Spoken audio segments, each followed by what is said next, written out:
Hello বন্ধুরা, তো চলে এসেছি আজকে আটলুর রেসিপি নিয়ে। তো দেখতেই পাচ্ছ, প্রথমে আমি প্যানটাকে গরম করে তার মধ্যে একটু জল ছিটিয়ে আর এখন একদম লো ফ্লেমে রেখে দিয়েছি। আর এখানে দেখো ব্যাটারটা কেমন লিকুইডে ফর্মে আছে, তো তোমরাও এভাবে করবে। আর ধোসা যেমন ক্রিস্পি হওয়ার জন্য আমরা পাতলা করে রাউন্ড করি, মানে স্প্রেড করি, তো এটা জাস্ট অল্প করে 3বার ঘোরালেই একটা স্পঞ্জি ভাব আসবে। আর দেখতেই পাচ্ছ কিরম ঝাঁক চলে এসেছে। তো কোনো তেল নয়, কোনো বাটার নয়, কিচ্ছু না, জাস্ট এইভাবেই তোমরা দিয়ে দাও। আর অটোমেটিকই তোমরা এটা ফ্রাইং প্যানে, মানে যে ননস্টিকের প্যানে করবে বা তাওয়াতে করবে, তো বাস কিছুই লাগবে না, এটা অটোমেটিকই জাস্ট লো ফ্লেমে হালকা হালকা করে করবে আর অটোমেটিক উঠেও যাবে। তো কোনো তেল বা বাটারের দরকার নেই, কিন্তু যদি তোমাদের মনে হয় তোমরা দিতে পারো। তো খুবই হেলদি অ্যান্ড টেস্টি হয়। তো দেখতেই পাচ্ছ কিরকম স্পঞ্জি হয়েছে, আর কিছুটা বলতে গেলে প্যানকেকের মতো বলতে পারো তোমরা।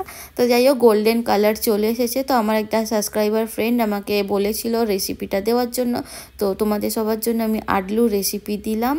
আর প্লিজ তোমরা ঘরে ট্রাই করো আর আমাকে কমেন্ট করবে যে তোমাদের কেমন লাগলো। আর খুবই সফট আর স্পঞ্জি হয় খেতে, আর চাটনি দিয়ে। তো দেখতেই পাচ্ছ এটা আমার হয়ে গেছে, গোল্ডেন আর একটু চিপকে যায়নি। তো এবারে আমি বাকিগুলোও সব ফটাফট করে নিই, চলো।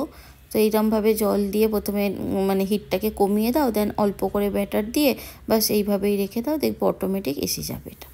তো চলো করে নিই সব কটা।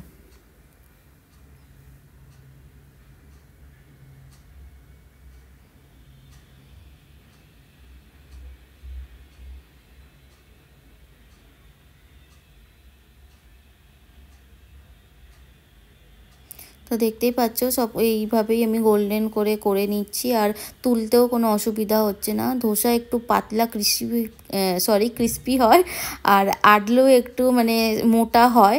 আর খুব বেশি মোটাও না, খুব বেশি পাতলাও না। তো দেখতেই পাচ্ছ এখানে আমার রেডি হয়ে গেছে। আর এই যে চাটনি, বাদাম, ছোলার ডাল, নারকেল দিয়ে যে চাটনিটা আমাদের হয়, তো ধোসা, ইডলি সবের সাথে এই চাটনিটা খুব টেস্টি লাগে। তো চলো এইবারে তোমরা খেয়ে বলো কেমন হয়েছে, আর কমেন্ট অবশ্যই করো। আর প্লিজ চ্যানেলটাকে লাইক, কমেন্ট আর সাবস্ক্রাইব করবে।